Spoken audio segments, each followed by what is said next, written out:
Demain, il faut que je me lève hyper tôt pour pouvoir aller au 10K de Vincennes. Je pense que ça va être super bien. On fait 2 boucles dans le parc, ça devrait être super joli.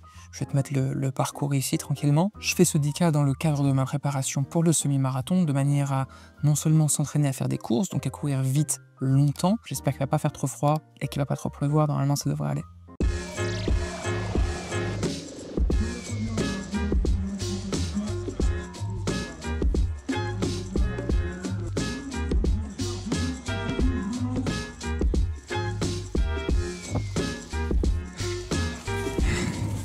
Oh, c'est dur.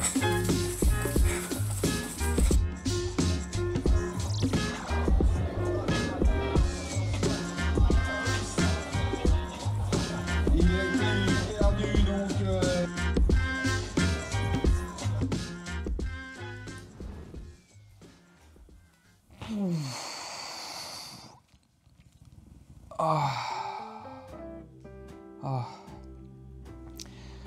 Ça y est, c'est fait. J'ai fait le 10K de Vincennes. C'était très sympa.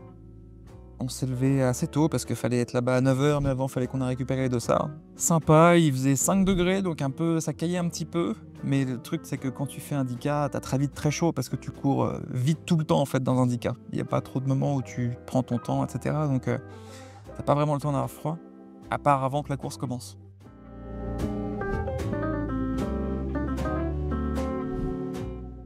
On a eu de la chance, il n'a pas plu, mais c'était un peu mouillé par terre. On passe par le parc de Vincennes, le bois de Vincennes, je sais pas comment on dit.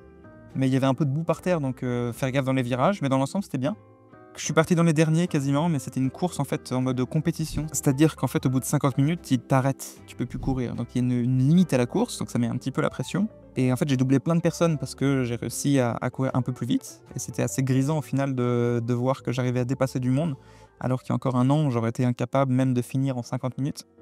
Donc ça fait vraiment plaisir de voir qu'en s'entraînant vraiment régulièrement, c'est-à-dire 3, 4, 5 fois par semaine pendant presque un an, on arrive à passer de galérer à finir un 10K en 1 heure à faire des temps vraiment sympas. À partir de 8 km, je commençais à sentir dans les hanches que ça tirait vraiment. Et au niveau des genoux, ça tapait un petit peu quand même.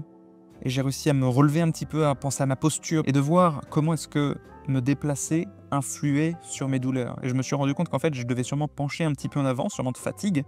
Et en me redressant bien, en pensant vraiment à garder le buste bien droit, j'ai senti tout de suite la sensation de pression, de tension dans les hanches se détendre. Et ça, c'est très important, je pense, à savoir pour les autres courses, parce que vu que le semi arrive, j'ai pas envie au bout de 8 km de sentir la tension dans les jambes. Donc si possible, faire en sorte de me tenir droit plus souvent, de me pencher moins longtemps et donc de ne pas avoir besoin au 15e kilomètre de m'arrêter parce que j'ai trop mal. J'ai fini en 47,09, c'est le temps officiel.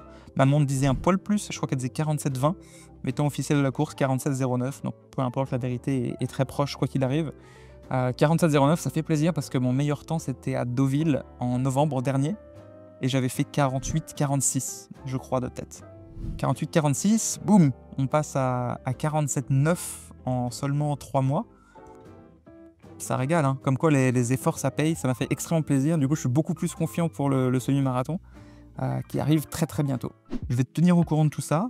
Et semaine prochaine, si ça te dit, je te montre un petit, je sais plus, je crois que je dois faire 17 km.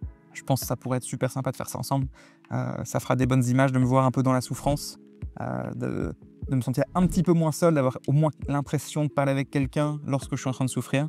Je pense que ça peut être beaucoup plus sympa. On aime bien souffrir tous ensemble, mais je pense que ça peut être sympa de me voir un petit peu dans la galère. Là, par exemple, maintenant, le 10K, je me débrouille pas mal. J'arrive à faire des temps qui me paraissaient incroyables il y a encore un an, il y a encore 2 ans.